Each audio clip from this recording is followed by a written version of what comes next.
আসসালামু আলাইকুম।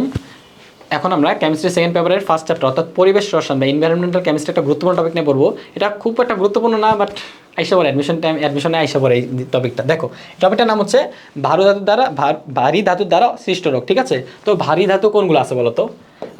দেখো, ক্যাডমিয়াম আছে, আর্সেনিক আছে, তাই না, লেড আছে, আর কি আছে, ক্রোমিয়াম আছে। তো এইগুলো দিয়ে মানুষের কিসের রোগ সৃষ্টি হয় ওটা আমরা দেখবো। ঠিক আছে, তো ফার্স্টে হচ্ছে আর্সেনিক। আর্সেনিক জিনিসটা দেখলে মনে রাখবা আর্সেনিকের বিএফ কথাটা মনে রাখবা। তো আর্সেনিকের মধ্যে এস আছে না, দেখো তো এই এস দিয়ে মনে রাখবা স্কিন ক্যান্সার। কি মনে রাখবা? Skin cancer. তার মানে আর্সেনিকের কারণে কি হয়?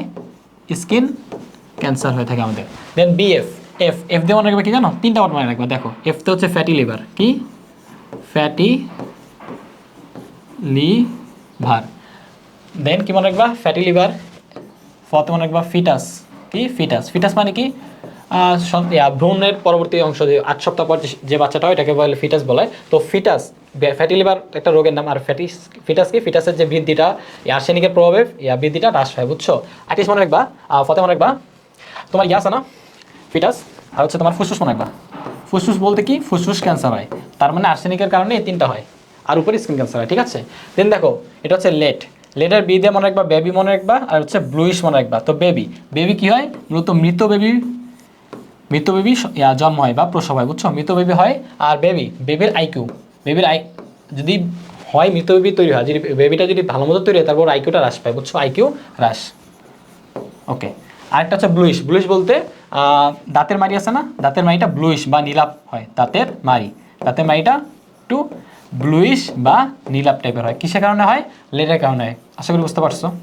ওকে, দেন আসি ক্যাডমিয়াম কথাটা বাংলা দিয়ে ভেবে লিখি, ক্যাডমিয়াম এটা আসে। তো এখানে ক আছে, ক দিয়ে মনে রাখবা কিডনিতে রোগ সৃষ্টি করে কে? ক্যাডমিয়াম। সেম ক দিয়ে মনে রাখবা কঙ্কাল। তার মানে কঙ্কালতন্ত্রে যদি কোনো রোগ হয় ওটা কে তৈরি করবে, কে সৃষ্টি করবে? তোমার ক্যাডমিয়াম। কঙ্কালতন্ত্রের রোগ দুইটা নাম বলতে পারবো? এখানে দুইটা রোগ আছে, একটা হচ্ছে তোমার অস্থি ভাঙ্গা বা অস্টিওপোরোসিস, একটা হচ্ছে ইটাই বা আউচ, বুঝছো? লিখে দেই, আউচ অথবা ইটাই। ঠিক আছে, আর কিডনির কাছে হয়ে কঙ্কালতন্ত্র হয়। আরেকটা জিনিস হচ্ছে, আচ্ছা ওটা লাগবে না। দেন ম দিয়ে হচ্ছে মেটাবলিজম রেটটা হ্রাস পায়। কি হয়? মেটাবলিজম হ্রাস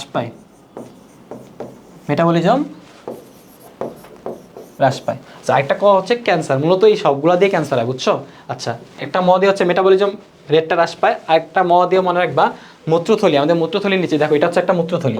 আমাদের এই মূত্রথলির নিচে দেখো একটা গ্রন্থি আছে, এটার নাম হচ্ছে প্রস্টেট গ্রন্থি। তো মূত্রথলির নিচে একটা গ্রন্থি, যেটা মূত্রথলির নিচের গ্রন্থি অর্থাৎ প্রস্টেট গ্রন্থি আক্রান্ত হয়। কিসের অভাবে? ক্যাডমিয়াম অভাবে বলছি, এটা ক্যাডমিয়ামের প্রভাবে আর কি। প্রস্টেট গ্রন্থিতে রোগ হয়, বুঝছো? কিসের প্রভাবে? ক্যাডমিয়ামের প্রভাবে, বুঝছো? দেন লাস্ট একটা বাকি আছে ক্রোমিয়াম। এটা খুবই সহজে মনে রাখতে পারবা। তো ক্রোমিয়ামের দুইটা পার্ট থাকে, একটা হচ্ছে 3+, একটা পার্ট থাকে 6+। কোনটা? আচ্ছা দেখ, ক্রোমিয়ামের দুইটা রোগ হয়। এই যে আর আছে না এখানে, আর দিয়ে আরবিসি, মানে আরবিসির ভাঙ্গন হয়। তো আরবিসির ভাঙ্গন হলে কি হবে? স্বাভাবিক রক্তশূন্যতা হবে বা অ্যানিমিয়া হবে। আর এই সি দিয়ে মনে রাখবা ক্যান্সার। কি হয়? ক্যান্সার। এখন ভাই কোনটা দিয়ে দেখো, ক্রোমিয়াম 3+, এটা কি 3+ ছোট, আর কি ছোট লেটার, এটা দিয়ে আরবিসি। তাহলে এই ক্রোমিয়াম 3+ দিয়ে আরবিসি হবে। আর ক্রোমিয়াম 6+, কি বড়, এটা বড় হাতে লেটার। তো ক্রোমিয়াম 6 দিয়ে ক্যান্সার হবে। আশা করি বুঝতে পারছো টপিকটা। ওকে, ডান। আসসালামু আলাইকুম রহমতুল্লাহ।